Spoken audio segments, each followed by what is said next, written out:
Afternoon, everybody.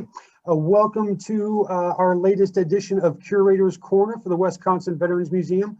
My name's Eric Wright. I'm the education specialist for the museum. And once again, I'd like to thank everybody for showing up today. We've got a great turnout. We've got a great topic that we're going to be talking about today. We're going to be talking about the French Indochina Wars that really began all the way in 1945 and go all the way the span of 30 plus years up to 1975 in the Vietnam War. This program is going to be presented by our museum's director, Mr. Chris Kolakowski, and our curator of history, Mr. Kevin Hampton. But before we get started, I would just like to take an opportunity to thank Miss Jen Carlson and the Wisconsin Veterans Museum Foundation for their continued support of our free programming that we are making available to everybody throughout the pandemic. And of course, we're going to continue this after the pandemic's over with as well.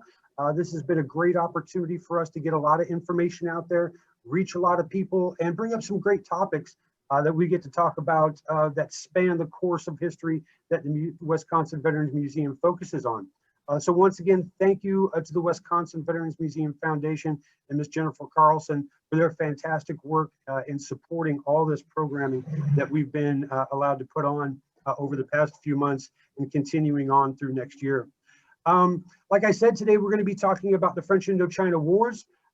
And without any further ado, I will turn this over to our museum director, Mr. Chris Kolakowski. Sir, the platform is yours. Thank you very much, Eric, and thank you everybody for joining us today on this last day of November. Hope everybody's doing well, and from what I understand, we're being joined by people far and wide across Wisconsin and in some places around the world.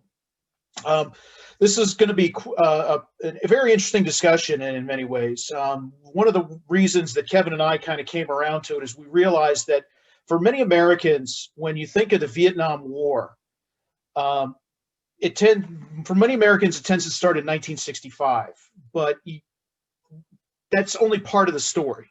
In many ways, to truly understand how the Americans get to Vietnam in 1965 in force and are there through 1973 for sure, and ultimately till 1975 in the Fall of Saigon, you really need to rewind the clock and you need to back up and look at the previous few decades. As a matter of fact, the American involvement in Vietnam from 1965 to 1973 is merely one chapter in a 30-year conflict that is spawned by the Second World War. That ultimately we term the Indochina Wars, the first Indochina War, the second Indochina War. In fact, from a Vietnamese perspective, there's the French War, there's the American War, and everything in between. And it is so to explore that greater context and that larger story that we wanted to, and put the American involvement in perspective, that we wanted to have this conversation today. And so with that, Kevin, why don't you set the stage for us a little bit here, and then we'll start going down through from there. Yeah, thank you, Chris. I think you're exactly right. You know, we talk about the Indochina Wars, and in reality, there's probably three. You could say you could classify it as, and our term, the Vietnam War, is essentially the second Indochina War in the historical narrative. So we have to understand the first Indochina War in order to understand the second.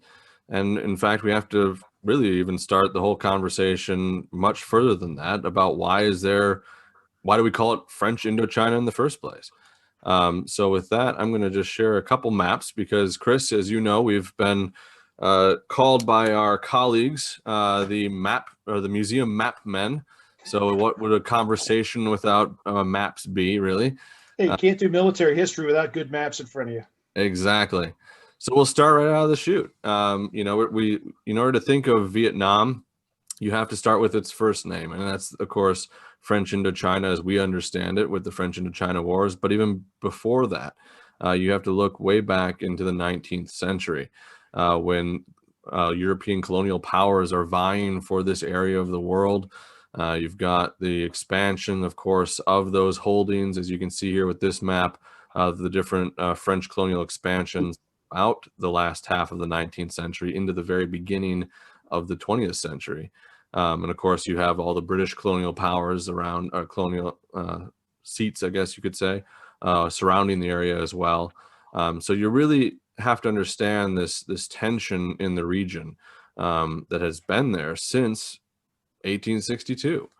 But obviously, what we want to talk about is American involvement, and American involvement really actually begins in the heart of World War II. We've talked a lot about this year, the 75th anniversary of World War II, so it makes sense to actually talk about how these events, the last 6 months of World War II, set the stage for what we know as the Vietnam War. So, Chris, actually, if you could tell us a little bit about what is happening in this region that leads up to these events in 45 and 46. Well, first of all, I'd like to point out that the very term for this region, Southeast Asia, starts in World War II. This has never been viewed as a specific part, a specific region as itself, until they create Southeast Asia Command in 1943 and give it to Lord Louis Mountbatten. And that's the first time that this area is really thought of. It's been Thailand, Burma has been British, Malaya has been British, the Dutch East Indies to the south, as you can see, and then French Indochina here in the center, which of course becomes what we know today as Vietnam, Laos, and Cambodia. Right. The story of this really starts in 1940 in some ways, when the Japanese, after the fall of France in the spring and early summer of 1940, moved south and basically, as they say, it's a treasure lying in the street waiting to be picked up, and grab control of the northern half. They basically strong-armed the French into giving, in a moment of weakness, to give over the northern half of French Indochina. Cochin China and about half of the province of Annam is what that area is called. And then the southern half, by the way, the 17th parallel is where they divide it, right, which you will hear again later. And then the southern half is left independent until 1941. And when that goes in, that's really one of the big dominoes that falls on the road to Pearl Harbor, which is a whole other talk for a whole other time. But bottom line is that very, very quickly when the war starts, the United States is involved on the continent of Asia. We send General Stilwell over to support forces in Burma and support forces in China. In fact, that's really the first U.S. involvement in Southeast Asia that will continue to varying degrees from that moment in 1942 when Stilwell shows up all the way to the fall of Saigon in 1975. Mm-hmm. During the war, there is an anti-Japanese resistance movement in Indochina, primarily supported from China, but also supported from India. In fact, Stilwell's headquarters, in fact, a man named Dean Rusk is the man who approves the mission, who later becomes Lyndon Johnson's Secretary of State, provides arms to the local resistance fighters led by a man named Ho Chi Minh. Yep. And he writes in his memoirs later, how such are the ironies of history. Indeed. So that's what's going on. And so by 1945, the Japanese have wiped away the French colonial regime. They have basically taken over a military occupation. And then when Japan surrenders in August and early September of 1945, basically a vacuum now opens in Indochina, a governmental vacuum, as it were. And here's this ceremony of Japanese troops surrendering to the British. The British had decided we're going to occupy the southern half and establish some order. The northern half was going to be occupied by the Chinese until the French could get back in and establish some sort of government themselves.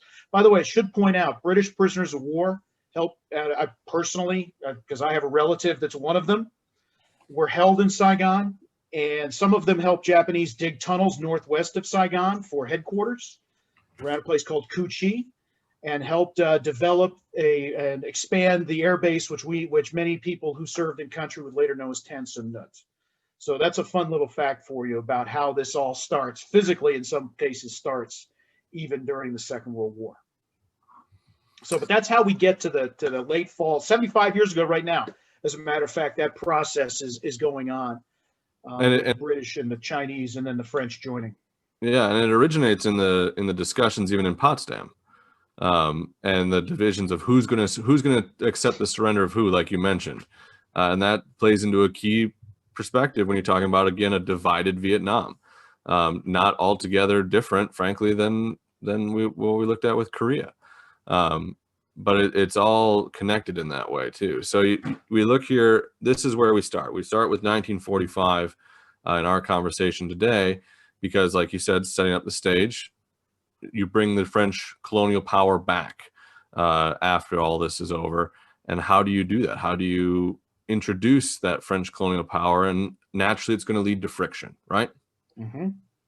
So bring us through 1946. I misspoke earlier on the provinces. The northern province you can see right there is Tonkin, and then Annam in the center, and then Cochin China there to the south. The biggest thing that happens is Ho Chi Minh takes the opportunity as the vacuum opens with the Japanese surrender to proclaim a republic, a People's Republic of Vietnam, and tries to set up a government in Hanoi, which was the French colonial capital. As a matter of fact, the French governor's mansion is now the presidential palace in Hanoi. Tries to set it up there. The French show up and try and turn back the clock to 1940. Yep.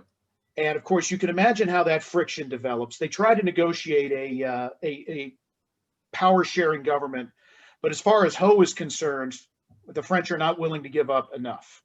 They're not willing to it's not a true power-sharing. In fact, Ho leaves for the much of 1946 to go to Paris to try and negotiate something, because there's already getting some friction. There's already starting to get shots fired. And while he's gone, the situation heats up even more. And so by December 1946, Ho and his people have to flee Hanoi into the northwest and northern provinces, where they're going to start fighting a guerrilla conflict. And that's going to start basically 1946. And you can see there, it's going to last until 1954. One of the key things that'll happen is it'll be a low-grade guerrilla conflict for the French until China in 1949 and 50 becomes communist. Yep. And then all of a sudden, arms and training and advisors start to flood south from the Chinese communists, but also from the Soviets. And this becomes, this energizes the North Vietnamese army, the Viet Minh, and then turns this war into a whole other situation. It's interesting. Ultimately, will probably be prosecuted to success by the North Vietnamese. It's interesting you mentioned too that that Ho Chi Minh, of course, goes to Paris to try and negotiate. Not the first time he's done it either. No. Most people don't realize he was there in 1919 pressing the case for Indochinese and Vietnamese independence as early as 1919, but could not get a hearing, couldn't get any traction. It's interesting that that timing also always follows a world war. Just putting that out there. Well, world wars have a way of speeding up. Warfare in general has a way of speeding up the progress of history, and by dislocating the pre-war power structures, it creates opportunities that enterprising individuals can seize for their own ends. Yep. And Ho Chi Minh actually wasn't naturally a communist. He fell into the communists because they tended to be anti-French, but they also tended to support more. They were the ones that were willing to support him most consistently. Right. So that's how he really comes to communism, to be very, very simplistic about it. And it's also interesting to note that, especially in the first Indochina War, a lot of the conflict is happening, or at least a lot of the conflict that we're going to talk about is happening in the north. Not something you're going to see with the second Indochina War, which is the Vietnam War for us. So that's something to take note for our viewers. That'll come up later on. But it's an interesting juxtaposition of the shift of where the combat is happening. Mm-hmm. So as the first few years open, excuse me, go on, we of course have to really talk about the introduction of true United States involvement in the area, and a lot of that comes from or originates around 1950. There's a little bit of a background there, though, but really it's in support. It's in material, if you will, material support of the French. And can you tell us a little bit about that? By 1950, and by the way, the guy who coined the phrase was from Milwaukee, George Kennan. By 1950, the Truman Doctrine has been placed into effect, and the so-called domino theory, the idea that stop communist expansion where it is, because if the communists take over another country, it will fall, the other countries neighboring will start to fall like dominoes. It is said several times over the succeeding decades, the assumption that if Vietnam goes all communist, Laos and Cambodia and probably Thailand will as well. That's just an assumption the United States government operates under basically until the early 1970s. You can debate exactly when. So that's where the domino theory comes from. It's written by a guy named George Kennan in 1946 and 47 when he's working for the State Department. And he's actually born in Milwaukee, as a matter of fact. So there's your first, we talk about Wisconsin being there for these great events. Yep. Even though it's not in a military sense, a Wisconsinite had a key role in this strategy. Yeah. So the United States, in 1950, the war in Korea has broken out, but also the French are fighting their own communist insurgency at this point. And that's the view that the United States will consistently look at, is view this through Cold War domino theory terms. And I want to talk about, I think in the next slide is some of the Vietnamese leaders, and we could talk about their perspectives here in a little bit. But for right now, they're viewing it as we need to stop the communists, we need to prevent the dominoes from falling, and if we can do that, we need to support the French. We've been supporting and propping up the French military, quite frankly, since 1942. Yep. So this is merely an extension of that as well. We have a military assistance advisory group there. We've got American advisors, but you're right, the vast majority of it is materiel and supplies. The French are firing American weapons, they're wearing American uniforms, they're driving American tanks. And a lot of it is leftover Lend-Lease military aid from World War II. Right. And it really is, it's interesting when you look at it from the perspective back here in the States too, because at the same time as, you know, the Marshall Plan has rolled out and is being rolled out in Europe and has been effective so far for the years after World War II. And so in 49, you have the introduction of, what was it, the Mutual Defense Assistance Act, I think it was, the MDAA. And I think it's in June that the first supplies really arrive. And then, of course, in September of 1950, Truman actually sends the first Military Assistance Advisory Group under the auspices of that Mutual Defense Assistance Act, not under any declaration of war or anything like that, but under the auspices of supporting the French colonial power. Because this is exactly the model we had followed in Greece in 47, 48, and we're still in Greece even at that point in the early 50s. Right. So this is a model that has succeeded in Europe. And so let's use, why reinvent the wheel? Let's use a similar playbook here. And it's also one that you're going to see, because it's not one that really is focused on, because what's happening also in 1950, there happens to be something going on in the Korean Peninsula. And there's another area which is in that close bubble from, you know, you've got Japan, you've got the Philippines, you've got Indochina, and you've got Korea. It's kind of that circle of that sphere of U.S. involvement. And that's something to remember too, that as this is all going on, there is another conflict that we would know as the Korean War taking place that might detract from our understanding of the level of U.S. involvement in 1950 in particular. But when you go back and look at the different, let's see if I can get the next slide, the different key personnel involved, it all sets the stage. And I'll show you, you know me and photographs. We're going to go into some details of photographs later on, but set us up with some of the key personnel involved at the time. This is Vo Nguyen Giap. He is the vice premier, at one point vice premier for many, many years of the People's Republic of Vietnam. For our purposes, he's commander-in-chief of the North Vietnamese military and the defense minister until his retirement in the early 1980s. Giap is basically self-taught in many ways, but he is an outstanding natural leader and natural soldier and strategist. And Giap and his communist bosses, Ho Chi Minh and many of the political leaders of North Vietnam, I'm going to use these terms interchangeably for the communists, have studied how Mao has just won the Chinese Civil War and have been studying his techniques and have studied to a certain extent the Russian Civil War before that. But really Mao influences them. And they come up with a concept that many American leaders never really quite grasp. It's called Revolutionary War.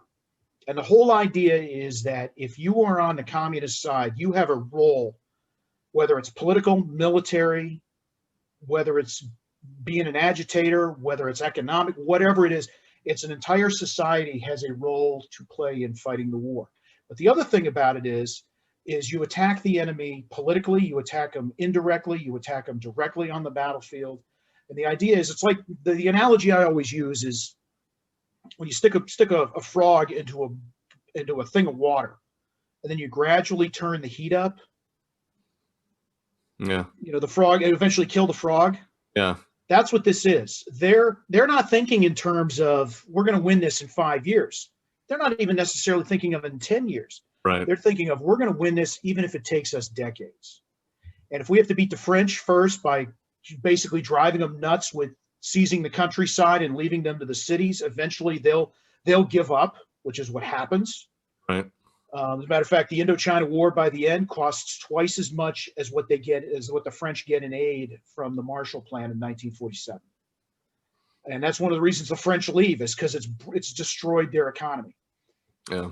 We can outlast the French, and then by doing something similar to anybody else that comes along, in this case the Americans, we will outlast the Americans, no matter what the cost is.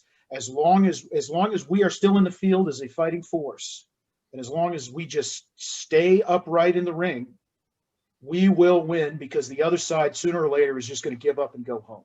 Yep.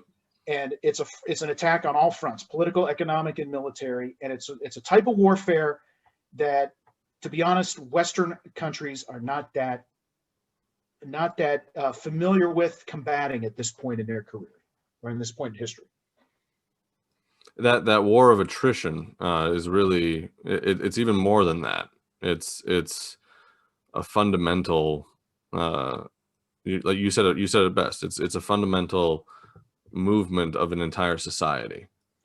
Well, and that's part of the thing is a lot of these Western militaries. We've got a photograph later of William Westmoreland, the American commander, the first American commander. What's the big thing he always liked to measure? He measured progress in body counts, and he talked about crossover point. There's going to be a point where our losses and their losses are going to cross, and they're going to want to give up. You know, we're going to bomb them. We're going to cause all this stuff. Giap has already figured his plans in. The North Vietnamese said, we're going to take losses. We're prepared to take the losses that we need to take to achieve our objectives. Because at the end of the day, we can take more losses than you can. Right. We can absorb our casualties more than you can. And that's a shrewd calculation that ultimately will decide the issue. Yeah, you're exactly right. And of course, the other side of the coin. This is one of the key figures of the First Indochina War, is this gentleman here, French General Henri Navarre. And Navarre in 1953, the French have basically fought a stalemate, but they're starting to run out of patience. And Navarre shows up in 1953 with what he calls the Navarre Plan. And his idea is to launch a couple of successive operations around the country, particularly in the central part around Hue and Da Nang, which at the time had a different name, and also to find a way to lure the North Vietnamese army into a pitched battle by basically putting out a force, in this case a bunch of airborne troops, about 12,000 of them, in a place where the North Vietnamese will have to give battle. And that ends up being the village of Dien Bien Phu. The problem is, and this is the they jump into that, and it's a critical supply valley actually for the North Vietnamese army. It works, and it precipitates a battle there in March and May of 1954. It's one of the decisive battles, certainly in Asian history, of the last 100 years, because in the end, the French are forced to surrender on May 7th, 1954. And it's only about 10% of Navarre's force that is lost there.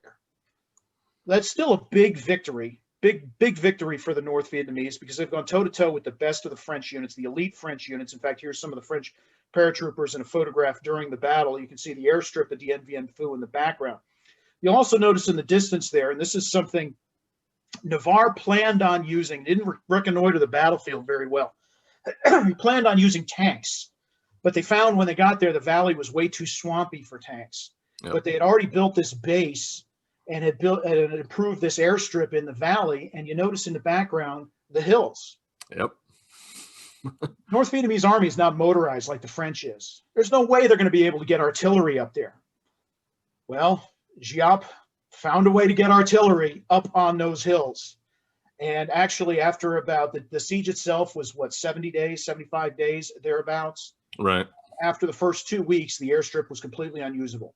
Yep. It was a one-way trip into if you were going to Dien Bien Phu, it was a one-way trip in, and nobody was coming out except as a prisoner. But that's a big thing right there, and surrounding them and then pounding them into oblivion. But yeah, these are some of the French paratroopers during the battle. And in this photo, actually, let's go back to the other photo too. This was the Operation Castor. You obviously can recognize the plane. If you're a student of airplanes or military airplanes used by the United States Air Force, or perhaps another agency associated with the United States, you see that they're using those C-119s for the insertion initially in May, or actually ahead of that in November even. But really, it's during the battle that you're going to see the real first United States involvement in actual combat, because you can tell up until this point we've provided material, and you see that with even looking at their helmets. You'll notice if you're a student of World War II, that M1 helmet will look real familiar. In fact, if you're a student of any conflict for about 40 years, however long they wore the M1 helmet, it's a very iconic image. But also look at the jacket. That's that M43 jacket, United States jacket there. And that you can see just the United States involvement. But even beyond that, it's during the battle of Dien Bien Phu that you have the first two American casualties. You've got James McGovern and Wallace Buford, who are two pilots with the CIA essentially, and they're killed in action in May of 1954, and they're really considered the first two, with McGovern's remains actually being recovered in 2002 and identified in 2006. He's, of course, I think he's interred in Arlington now, since he was a World War II. That's right. Yeah. Even with the commander of the French forces, you can see the American influence. Again, look at that M43 jacket. It's right there in front of you, and you can see that involvement. And like you had mentioned with the tanks, they did try and use some, especially the lighter tanks, that would be able to hopefully maneuver a little bit better. But here you got the M24 Chaffee, which were nicknamed the Bisons, and there you can see clearly being used on the French side of things. But you also have some air support. You've got unmarked Corsair fighters on the deck of the USS Saipan here, which is actually operating in the South China Sea just off the coast. And on top of that, you've got a lot of American involvement, I guess I would say, in this conflict without truly being involved, if you will. I think there were 37 aircraft, or no, 37 American pilots, that was it, that had flown over 600 different supply missions throughout the battle. You've got this, what is it, the B-29, or no, B-26s, excuse me, that are actually supporting the French. The French did ask for B-29, so that's not a slip. When the battle started to go bad in April of 1954, the French actually asked Eisenhower, can you give us a sortie of B-29s, including possibly tactical nuclear weapons, Yep. to bomb Giap's army? Yep. And the Eisenhower administration thinks about it pretty hard. The nuclear weapons are taken off the table pretty quickly. But they realized, first of all, one airstrike is not going to do it. We can bomb them we have enough range from the Philippines to do it, from our B-29s in the Philippines. Yeah. But one airstrike ain't going to do it. And if that's the case, what's the next step after that? Do we really want to get sucked in here? Especially because you're less than a year after the armistice in the Korean War, and there's no guarantee that the Korean War is not going to start up in a second conflict anytime soon. Right. So that's the discussion. So the United States is there. We're not there directly like we are in the 60s necessarily, or as in force as we are in the 60s. But there's no question the United States is there, and we are a factor in the First Indochina War. Yeah. And in fact, the only reason that Eisenhower doesn't approve the bombing mission is because the British, he wants to go in with the British too and make it an allied effort. Yep. The British tell him, no way, we're not supporting this. And Eisenhower Another talk for another time. There's some evidence that may have had a bearing on the Suez Crisis in 1956. Exactly.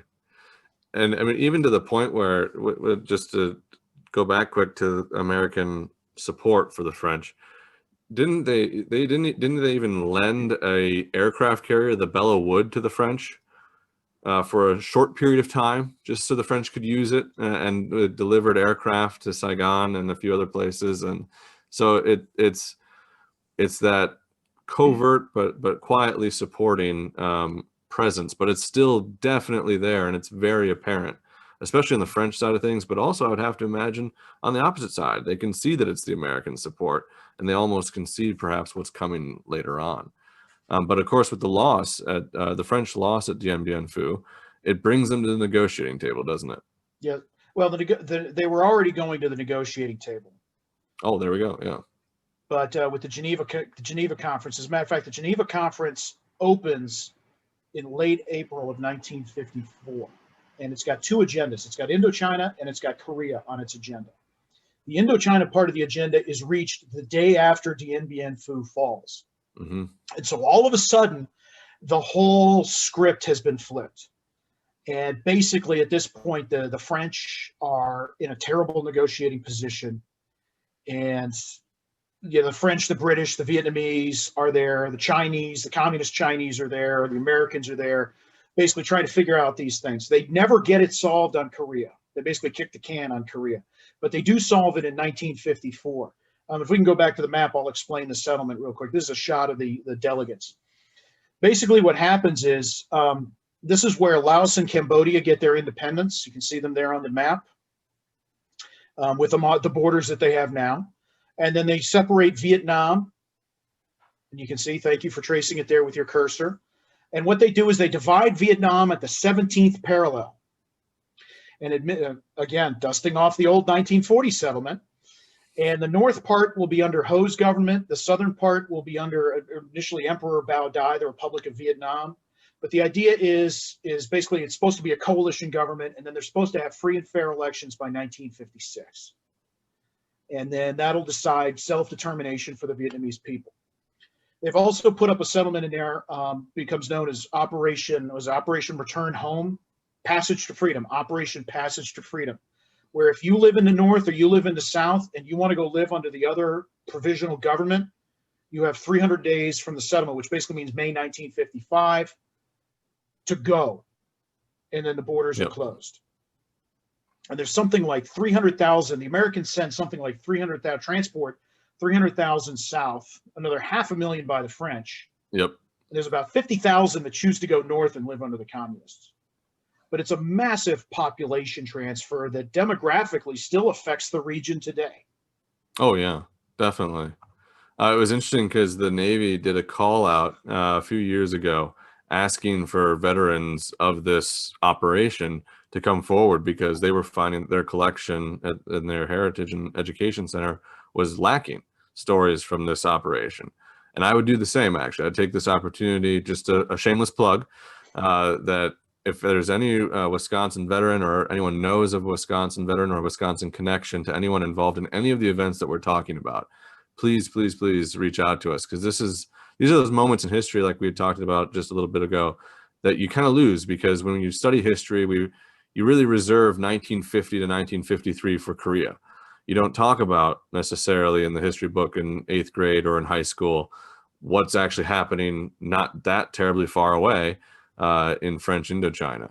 So if there's any involvement that anyone knows about or a veteran, please let us know, because we'd love to be able to tell Wisconsin stories from this time period as well, not just the Second Indochina War. And you talk about, did the Americans, did the North Vietnamese know that the Americans were supporting? In this case, yes. As a matter of fact, the Americans make a great deal of political hay about helping out the French, but also helping all these people who want to live on freedom. Yep. Do that. Yeah. And so this is one of those moments, both from a political and a symbolic standpoint, that puts the United States squarely in the camp of the Republic of Vietnam. And the French are gone. The French are cutting their losses. In fact, the French are completely out of Indochina by 1956. Yeah. And then after that, it's basically the United States and the South Vietnamese and the Republic of Vietnam versus the North Vietnamese and, by extension, their Soviet and Chinese supporters. Yeah. Yeah. It's, you also have to remember that, again, it's that timeline. Where are we at in the Cold War? Does America really needs that victory of the humanitarian victory of defeating or helping those that are escaping communism to be able to point at the moral high ground, if you will, Yep. Of what we're doing in the world. We're not just fighting wars. We're not just fighting in Korea and occupying territory. We're actually assisting in that humanitarian effort as well. No, you're right. And that's the thing. The Cold War, even though between the United States and the Soviet Union and their fellow travelers, there were not pitched conventional battles. Right. It's fought propaganda. It's fought in the symbols. You look at Berlin Wall. You look at the Berlin Airlift, which is 1948. Yep. 2 years after this is the Hungarian Revolution. You've got all these symbols, all these things going on. Then, of course, the Olympics, the battles of the Olympics, culminating, obviously, the great USSR hockey games and other things. The prestige, there are certain things, the prestige of your side versus the other. Yeah. And this is one of those examples. The communists never like to admit that there are not that many people that want to come north compared to those that want to go south. Yeah. But it is a telling statistic in the cold light of day. Yep, you're exactly right. So, of course, we're keeping an eye on time there, too. We want to bring us up to the Second Indochina War. That you can't talk about the first without the second, obviously, and that's what we're talking about, the origins of the Vietnam War as we understand it. So we fast forward 10 years. Bring us up to speed, I guess, on where we're at now. The elections, I'm going to go through this very, very quickly with one eye on the clock. Basically, in the next 10 years, there has been some movement. If anything, the temperature on the glass, to use my analogy earlier, the temperature has gradually been ratcheted up. Yeah. What has happened is the premier of South Vietnam, Ngo Dinh Diem, basically, the population transfer south, he treats the transplanted North Vietnamese something like a special interest group, is how it's been discussed.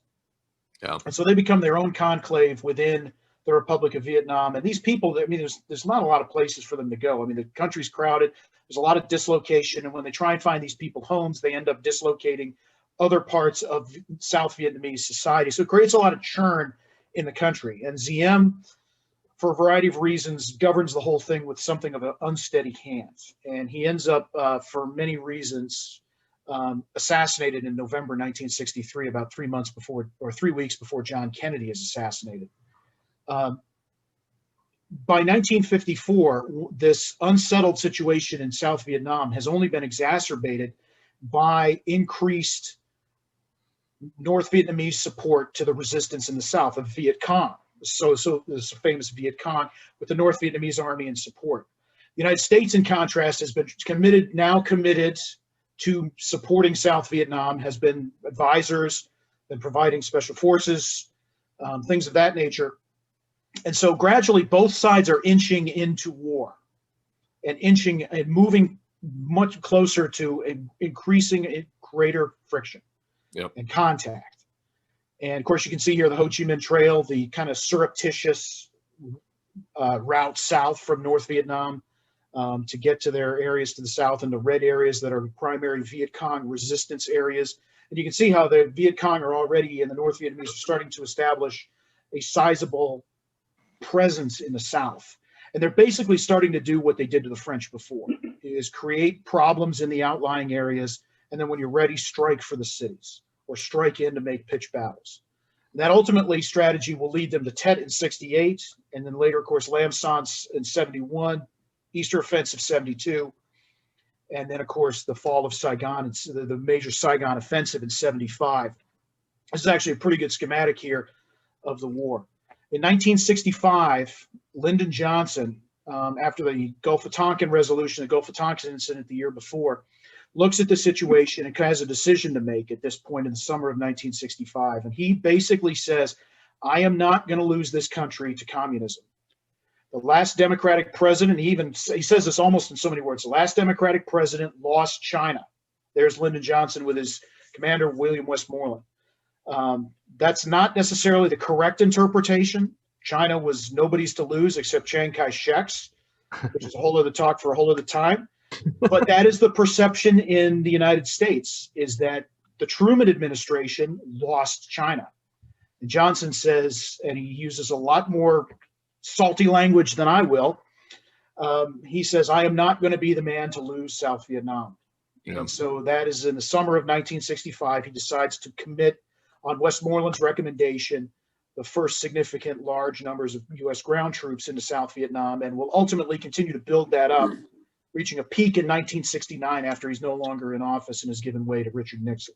Right. And then after that, the gradual drawdown from there, which is, for many people, I'm sure in the audience, a familiar story at that point. Right.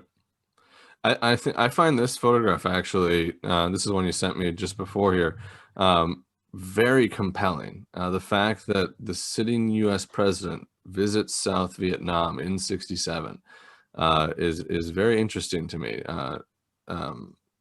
It's not something that is usually covered either, obviously, in the history books that, like I said, that we study in 8th grade or high school even. But there's some monumental meaning behind the president going to visit Westmoreland in South Vietnam. I'm curious. Follow that. Unpack that thought for me a little bit more, Kevin. Well, if you think about it, I mean,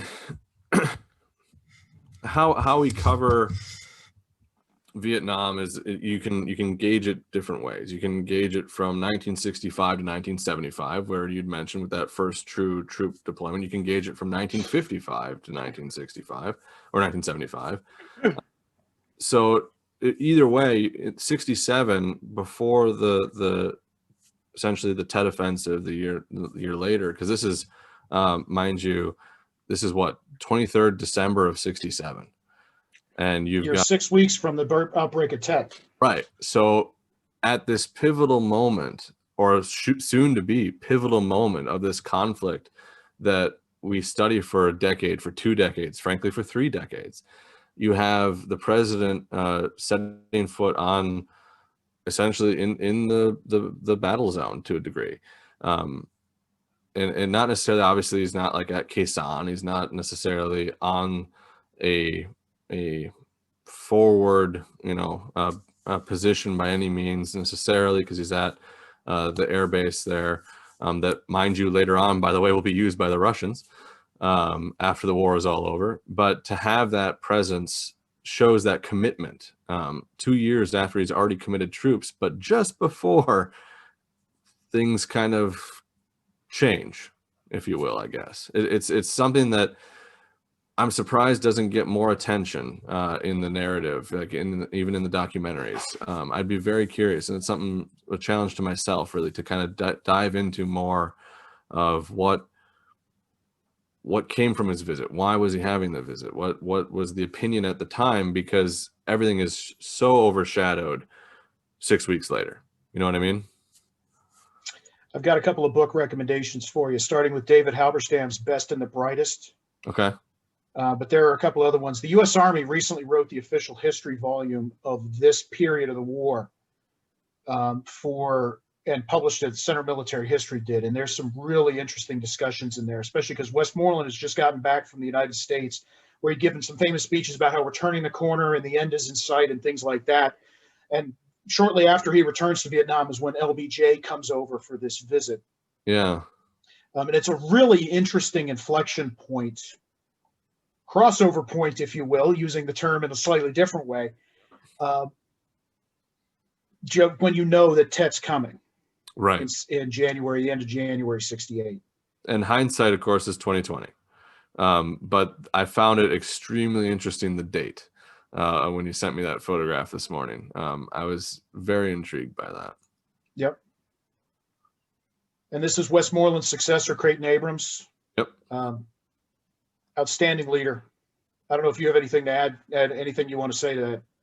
No, no. Other than it's of course the progression of U.S. involvement. You know, everyone a lot of talks. There's some great books out there, especially one we had an author in a few years ago, Westmoreland's War, that talks about the philosophy behind his leadership and things like that. Can you tell me a little bit about Creighton Abrams' leadership and what his stance was? Because of course he's coming at it after what we just talked about, which is essentially we're turning the corner. You know, the end is in sight, kind of thing. And then of course, boom, 68 Tet. Abrams' philosophy is Abrams is the father, and I'm grossly simplifying because I know we've got time. His thing becomes Vietnamization. Part of it too is that he fights a war because he takes over for Westmoreland in the summer of '68, which was a planned transfer. He'd already been in country, basically as Westmoreland's understudy, and he was there during Tet and was basically Westmoreland's able right-hand man. And basically, you take the northern half of the country, I'll take the southern half of the country, and we'll figure it out. Yeah. Abrams takes over, and basically from the summer of '69 until he leaves to become chief of staff of the Army in '72, his army gradually dissipates because the United States is starting to pull back troops. And so Abrams is the father of Vietnamization and the idea of creating the Republic of Vietnam Army, the ARVN, ARVN, Yeah. the Army of the Republic of Vietnam, to stand up on its own, basically leave so the United States can leave Vietnam ready to defend itself, with probably some American aid, with air power, as is proven in the '72 Easter Offensive. Without American air power, South Vietnam probably would have been severely defeated at worst, at best.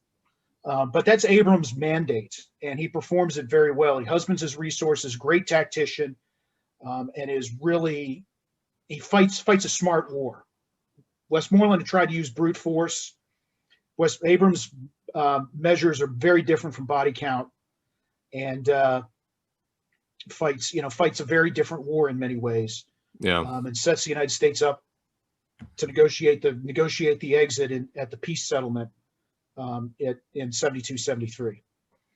And I think with we all know too that or those that obviously either are veterans or have studied Vietnam know that there's a lot of contention of understanding what does 68 Tet mean in the grand scheme of things. Was it a victory? Was it a loss? Was it a tactical or was it a military victory and a public opinion loss, I think, is the general understanding.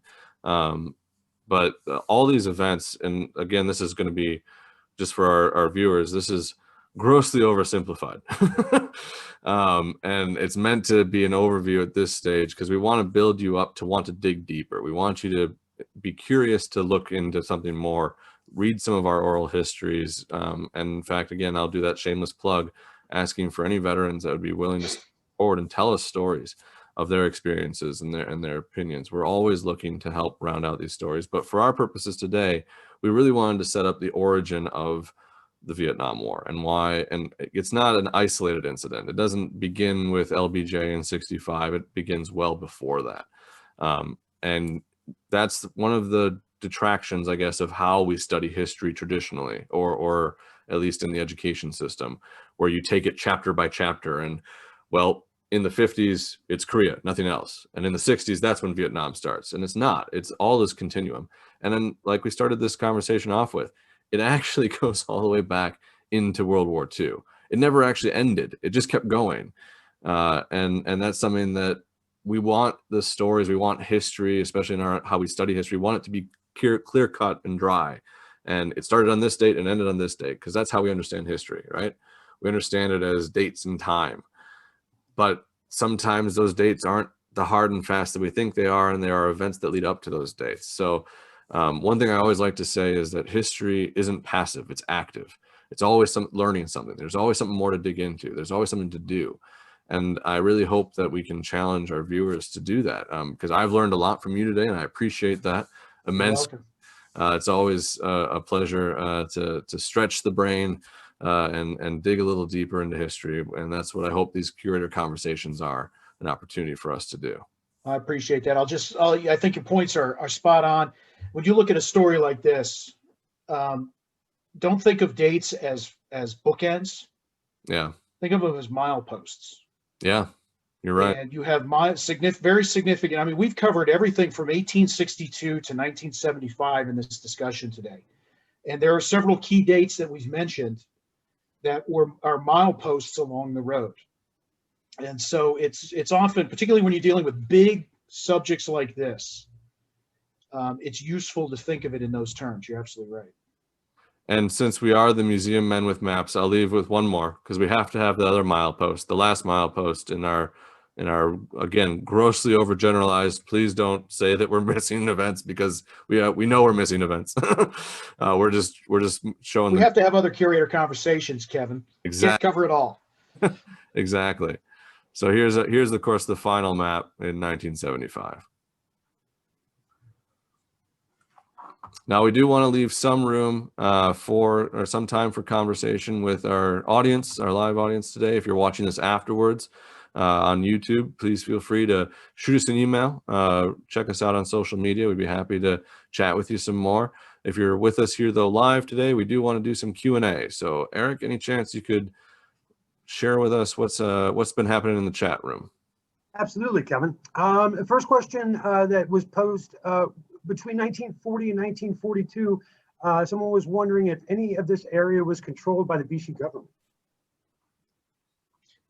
The short answer to that is yes. As a matter of fact, one of the simplifications that I made in my discussion over who actually is loyal to, or who the government, the French colonial authority in Indochina is loyal to, it is Vichy. As part of the armistice in 1940, the legal successor to the Third Republic of France, which fell, was Pétain's government in Vichy, France. And so all of the overseas possessions actually answer to Vichy. Now, when Vichy gets overrun by the Germans in 1942, most of them decide, well, this guy de Gaulle is actually a better option for us, and we like him better. We like what he stands for better, to be precise. Many of them didn't like him personally, which is another talk for another time.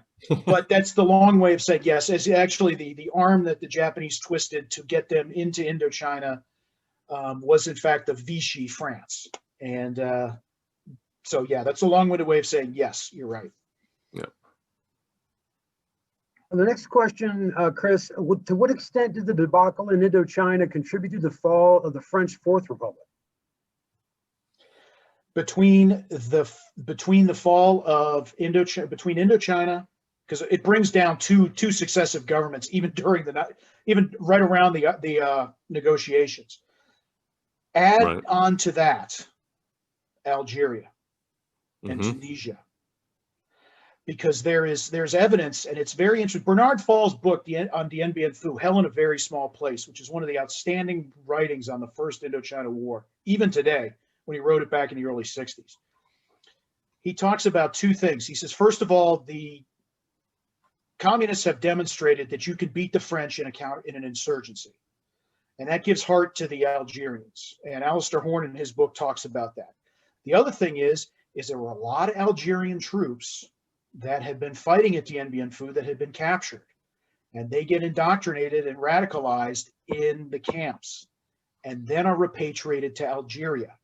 Many of them promptly joined the Algerian resistance.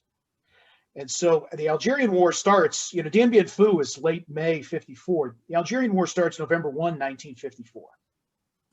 And so you have these twin things of losing the Far Eastern Empire. Tunisia gets its independence in 1955 from France. And then the Algerian War, with all that means. And the French Fourth Republic just implodes under the pressure of external events. And that brings de Gaulle to power and the foundation of the Fifth French Republic in the early 1960s.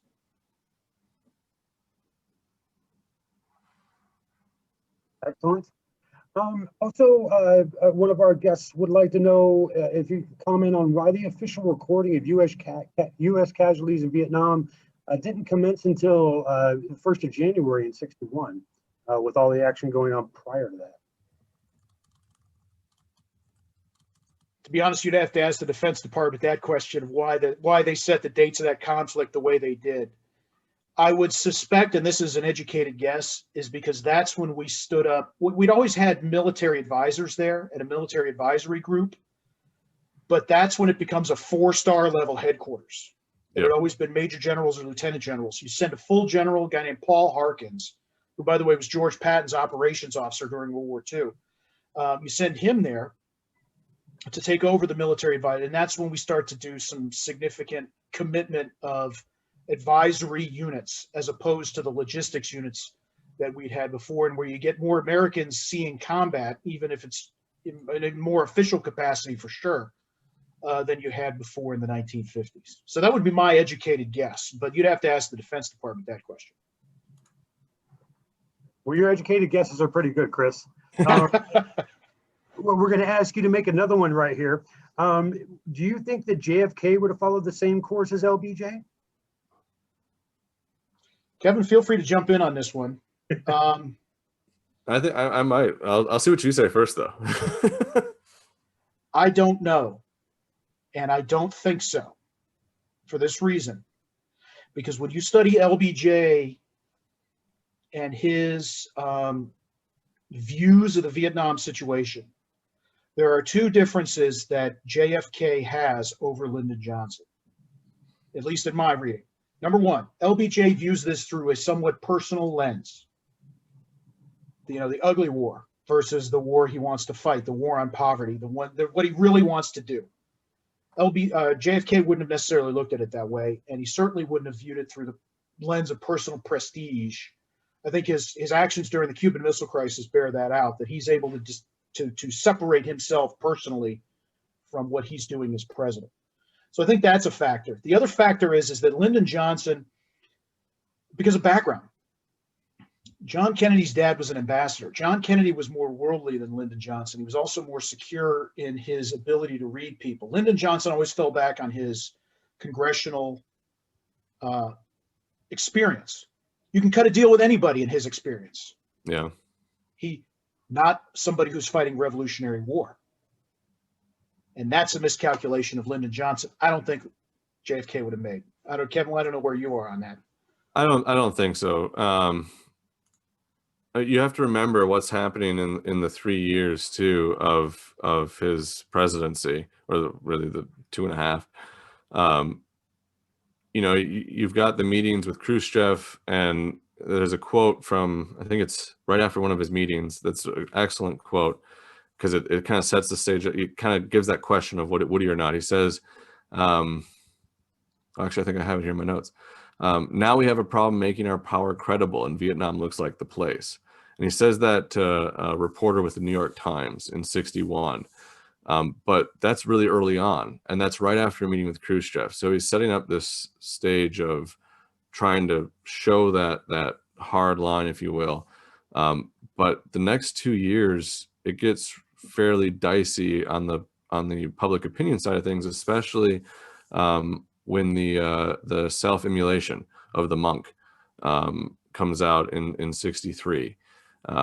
There's a lot of tension between the South Vietnamese government and, frankly, the United States government. And frankly, I think Kennedy even comes out and condemns the South Vietnamese government for their treatment. It's during an interview with Walter Cronkite to the treatment of the Buddhist repression and claiming that there's some big issues there.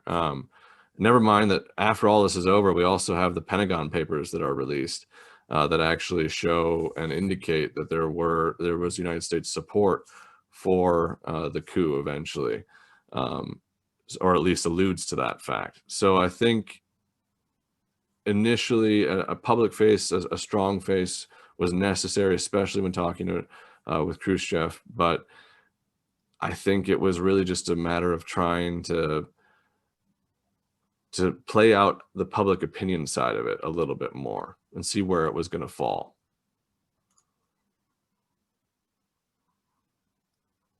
Thanks, Kevin. And sort of from a perspective similar to what you just approached as well, where do you think Pol Pot in Cambodia fits into this time frame? And do you think he's a symptom of North Vietnam and U.S. fighting in Cambodia?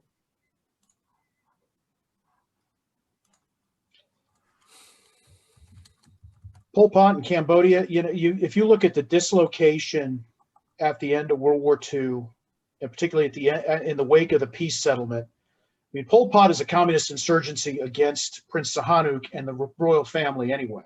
Right. And so in some ways it's another front. And that's another thing when you talk about 1975 in Southeast Asia.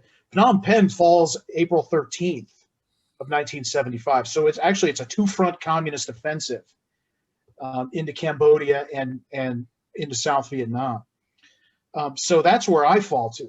Now, at the same time, of course, the Vietnamese and Pol Pot fall out largely over Pol Pot's gross excesses and Pol Pot's just aggression. And then, of course, the North Vietnamese will go in and end the killing fields in 78. But, it's easy to view them as two fronts of a communist offensive in Southeast Asia, particularly by the time you get to the spring of 1975.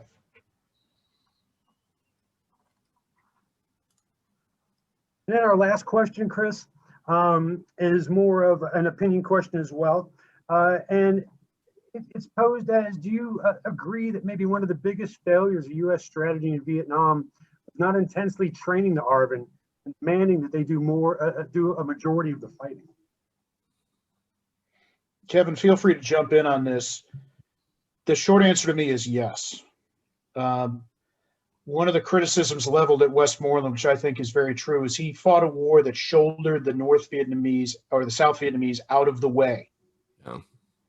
And that becomes a problem later on. And there were some South Vietnamese units that fought extremely well, I might add. The Airborne Division, the Marine Division, particularly those guys up in the very northern sectors, were fantastic. But the quality of the Army was not the quality of the standard units was not as even or on the level that it needed to be. And there were years of missed opportunities there that at the end, I don't think we were able to make up. Kevin, I don't know if you have anything to add. No, I would agree with that. I think had it been earlier on, the not necessarily stressing their involvement, but at least preparing them for what would come, what inevitably would come, which would have to be our withdrawal, much more aggressively, versus the idea of Westmoreland, which you're right, it was, we'll take it from here, almost, that mentality. And this is, of course, just my own personal opinion, but I really genuinely believe that there was a lot of missed opportunity from 65 to 69 to that point.